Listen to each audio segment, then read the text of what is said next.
This video tutorial is an overview of SOAP Web Services, and I will explain different concepts of SOAP Web Services, primarily focused on the beginners. Here is the agenda of this video tutorial and the details of different topics that I'm going to cover in this video tutorial. First of all, I will have a basic introduction of web services in general. Then I will talk about the SOAP fundamentals and certain concepts, basic concepts of SOAP, like the structure of a WSDL file and different components that are part of a WSDL XML. Then I will shed a light on SOAP message structure and explain what are the mandatory and optional elements in any SOAP message. And then I will be discussing about the important concepts associated with SOAP web services, including different binding styles like document style or RPC style. I'll also talk about abstract versus concrete WSDL and the differences between the two and the usage of each type of WSDL file. And I will also explain how we go with the top down or bottom up approach when we are implementing a SOAP web service in any programming language or in any tool. And last but not least, I will explain pros and cons associated with SOAP web services. Before I proceed with the video, let me request you to please don't forget to subscribe to the channel and press the bell icon so that you are able to get latest videos from the channel. So let's first have a basic introduction of web services in general without specifically talking about the SOAP web service. If we in general talk about a web service is nothing but any type of service or a programming functionality that is exposed over the internet or through the internet. And web services follow certain protocols and standards for the interaction and integration between the client and the server. And a client in this case is the consumer, and producer will be the server. So any functionality that you are exposing over the internet will be considered as a service or offered over the web, so it will be a web service, but it has to follow certain associated principles. Like if it's a SOAP web service, it should follow certain SOAP principles, and if it's a REST web service, it should be following REST principles. And if we talk about the web services, the great thing about web services is that they are normally, in general, they are platform independent, and irrespective of the platform, software and hardware being used on the client side and server side, the integration between the client and the server is seamless, and it doesn't matter. So the same web services which have been exposed by a server can be consumed and utilized by the clients which are being used on different platforms. And it's also language independent, so it doesn't matter that which programming language has been used on the server side and which different programming languages are used on different clients. Independent of the programming language or independent of the syntaxes or concepts of those programming languages, the integration and interaction between the client and the server can happen seamlessly. And when we talk about the web services, the great feature of web services is that if you're exposing the functionalities from the server side through the web services, then it helps us to integrate heterogeneous systems and applications. So it doesn't matter exactly what kind of client we have, what kind of server we have. Just what matters is that it should be exposing the functionality in certain standardized format, and once it has been exposed in a standardized format, then the interaction between the client and server becomes quite convenient. Now that I have explained the basic concepts of web services, let's talk about categories or types of web services. In general, we have two types of web services commonly used, which are SOAP web services and REST web services. So we are not going to cover REST web services in this tutorial. I will have a separate video on REST web services concepts. And here in this video, we will primarily focus on SOAP web services concepts. So let's talk basics of SOAP web services, that what exactly SOAP is. SOAP stands for Simple Object Access Protocol. So as the name suggests, it's a protocol, and it's a messaging protocol which is widely used as a legacy protocol for web services for quite a long time. And it has been it is still popular among the integration community, although REST web services are greatly taking the dominance, but still we find a lot of integrations happening through the SOAP protocol for various reasons. SOAP supports XML data formats for the transfer of data between the clients and server application. So whether it's a request message or a response message, all the messages for the SOAP web services are in XML format. So it's very important for you that you should know the concepts of XML data and how nesting of data takes place in XML, how we format XML data. So you should know about the basics of XML if you want to know about the concepts of the SOAP web services.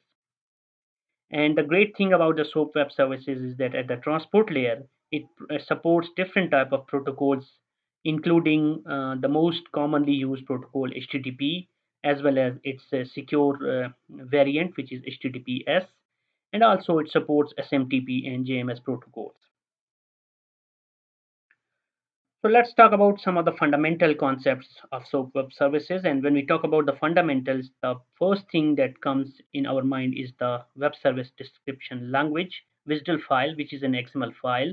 And this is the file which is a blueprint of your web service, and all the details of your web service are provided in this XML document.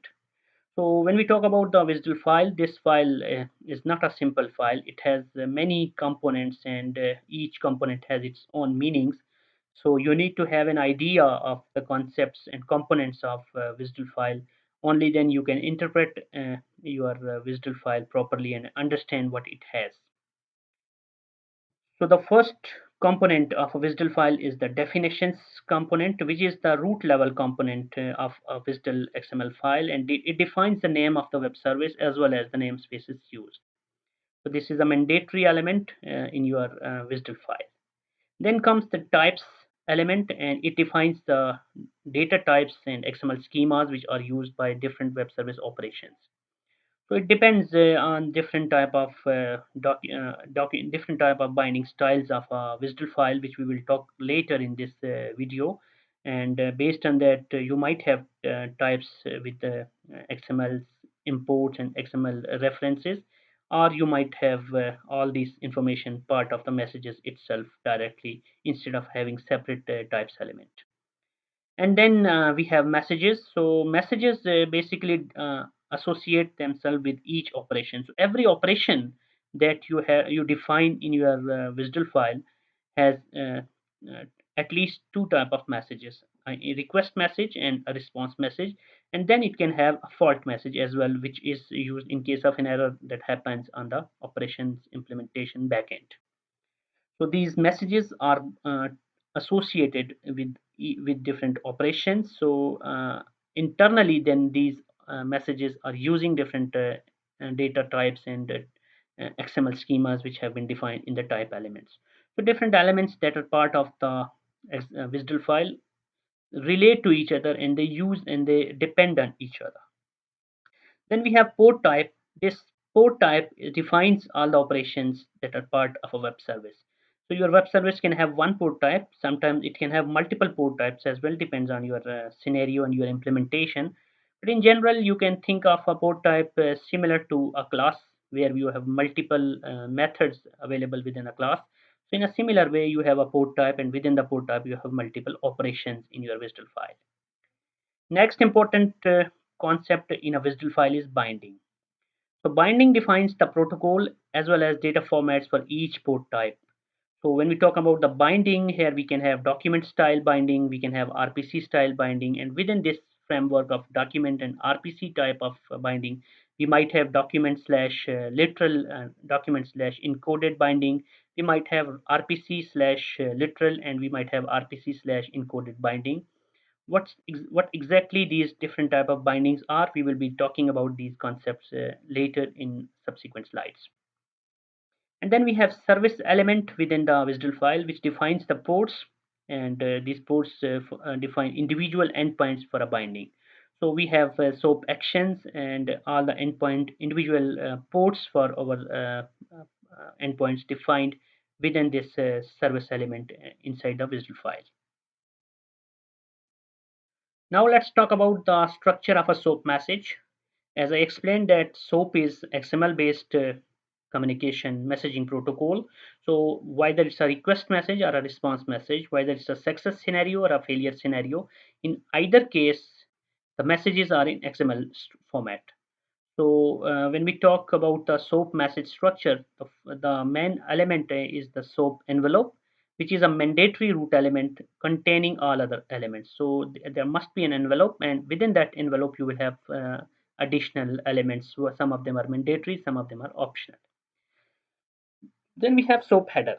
If we talk about the SOAP header, it's an optional element, so it's not required in all cases, and it is used only when we have to pass certain header information either from the client to the server or from the server to the client.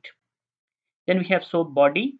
SOAP body is again a mandatory element, and it contains either a request or a response XML depending whether it's a request message or a response message, and it's specific to each operation.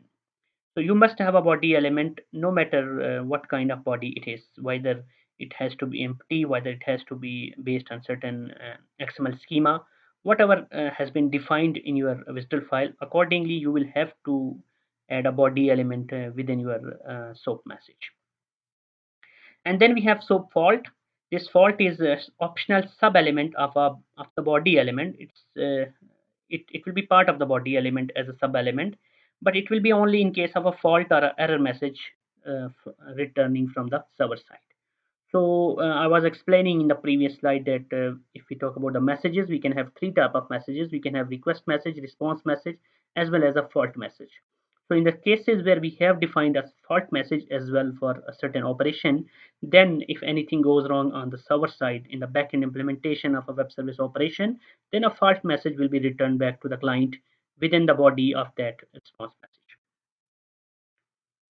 So now let's talk about some of the key SOAP concepts, and I will be explaining these concepts at a high level without going into the details and nitty-gritties, because many of these concepts are quite broader in their nature, and I will try to explain them at a higher level. And for any detail further clarification required, you can mention that in the comments box, and I will try to answer your queries. And if there are certain concepts which require further clarification, I'll try to make separate videos for those concepts. So the first concept is the binding document style versus RPC style. These binding styles are used to translate the WSDL bindings to the SOAP messages. And as I explained earlier, document style and RPC style bindings they can be further classified into document style literal binding as well as document style encoded binding, and RPC style literal binding and RPC style encoded binding. And I will not go into much details of these four variants, but I will be talking at a high level about the difference between these bindings. So if we talk about the document style binding, it is also referred as message oriented style binding, because in this case what happens is that SOAP message does not need to specify operation and associated parameter names. So what happens is that SOAP body contains the XML which can be validated against an XST which is defined in the types definition in the WSDL file. So in this case, when you are going to send a message from client to the server or from server to the client, it's not necessary that every message should contain the name of the operation. So it's in that way it's considered to provide you loosely coupled services, where you don't have to tightly couple each message structure to a certain operation. And if we talk about RPC style binding, in this case, SOAP messages contain the operation name and associated parameter names for every message that has been communicated. So what you do in this case is that whenever you are going to call certain operation of a web service, then in the XML payload that you are going to transfer from the client to the server or from server to the client, that message will be containing the name of the operation as well for the XML. And in this case, if we talk about the WSDL specification and the structural changes in the WSDL file, what happens is that the message element under the message elements, all types are defined. So instead of having the types defined at the root level after the definitions in the types definition, you will have your types defined under the message. And here, SOAP messages cannot be validated against an XST, and you will have to take additional steps if you still want to do the validation, like using XSLTs or different other techniques. So in this case, the services are considered as tightly coupled services.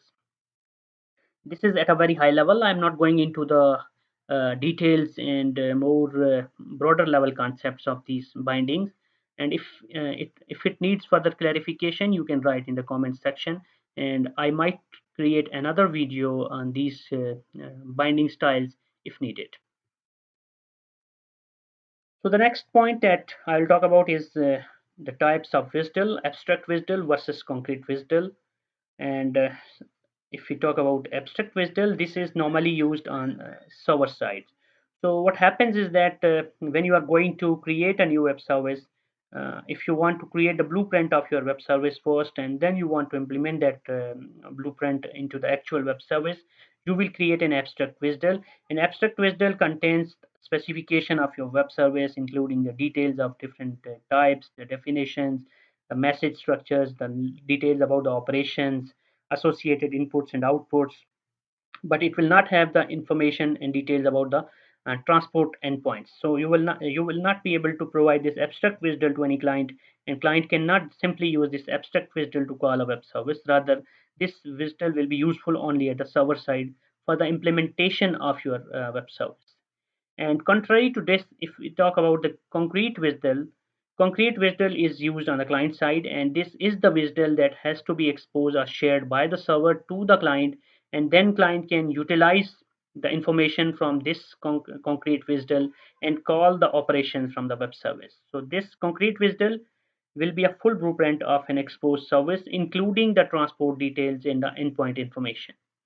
So this concrete WSDL will be in having all the information that if you have to call certain operation, what is the SOAP action, what is the endpoint, what's the protocol being used, and exactly client will be able to access the web service using the concrete WSDL.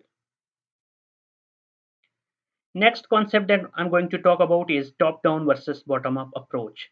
These are the two approaches that are used for the implementation of web services, and top-down approach is the most commonly used approach for the SOAP web services, and it's also known as contract first approach.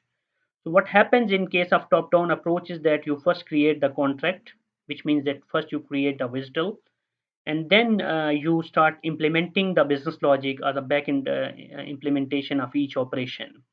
And in this case, the plus point is that you have the WSDL first, and then what you can do is that you can share the WSDL with the clients. You can get a feedback, and you can make any changes if required based on the feedback, and then accordingly and subsequently you are implementing the actual use cases or actual business scenarios in the backend services. Contrary to this, the bottom-up approach is that, which is also known as implement first or develop first approach. This is used in case of in case you already have certain implementation of some legacy code in the form of classes or in the form of business processes. If it's a certain ESB product or integration platform, so in that case, what happens is that you already have some implementation at the back end, and you simply want to expose the existing implementation or existing logic in the form of a web service. So in this case, what you will do, you already have the back end implementation. You will use certain tools, whatever technologies or tools that you are using, and you will expose those processes or those classes in the form of a web service by creating the concrete WSDL out of the available classes or available processes. This is known as bottom-up approach. So last but not least, let's talk about the pros and cons of SOAP web services. Like any type of implementation, like any type of technology, SOAP web services also have certain pros and certain cons when we talk about the benefits and disadvantages of SOAP web services.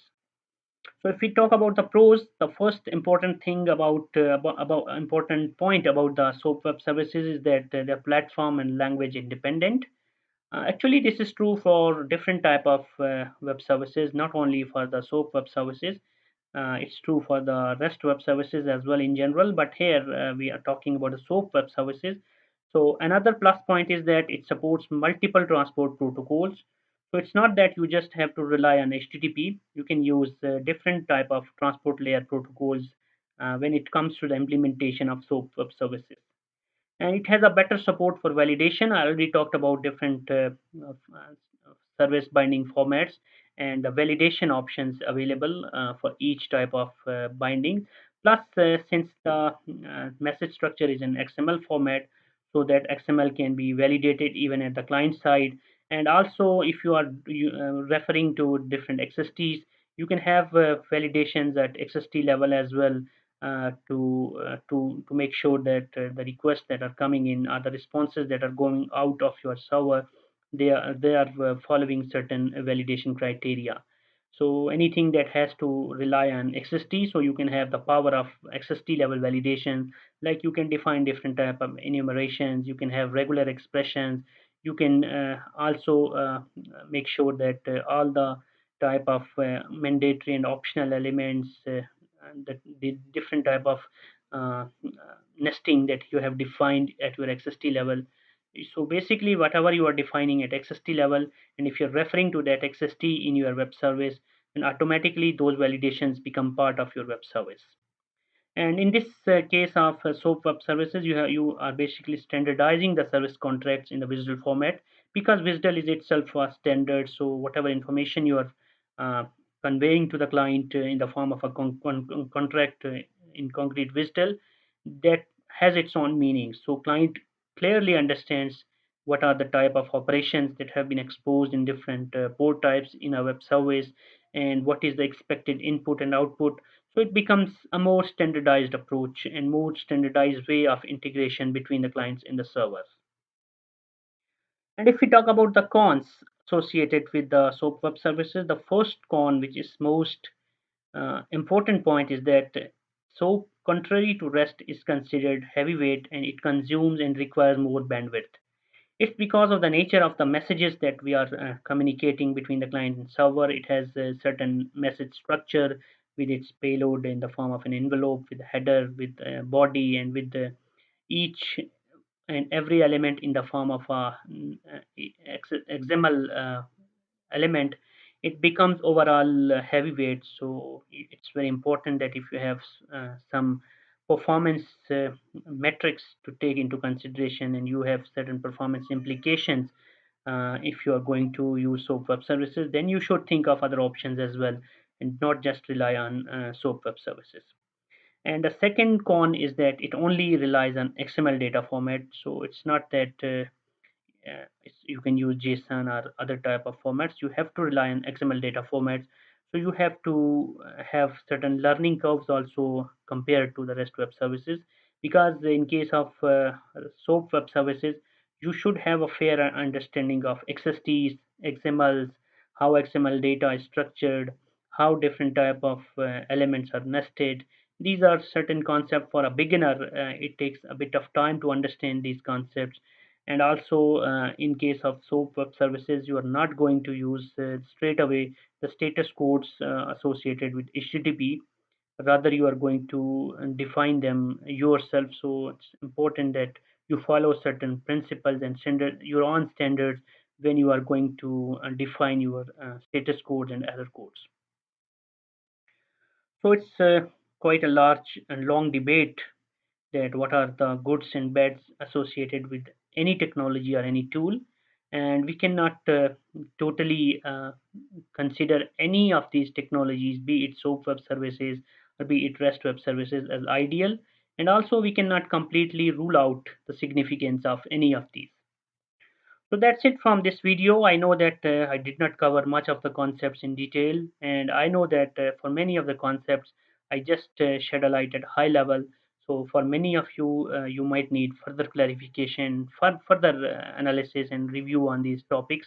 So if you have any questions, if you have any ambiguity, feel free to write in the comment section, and I'll try my best to respond to your questions. And if I feel that there are certain points for which I have enough questions from the fans and from the subscribers on the channel, then I will try to make separate videos on those topics. So again, please don't forget to subscribe to the channel and press the bell icon so that you are able to get latest videos from the channel as and when uploaded. Thank you very much.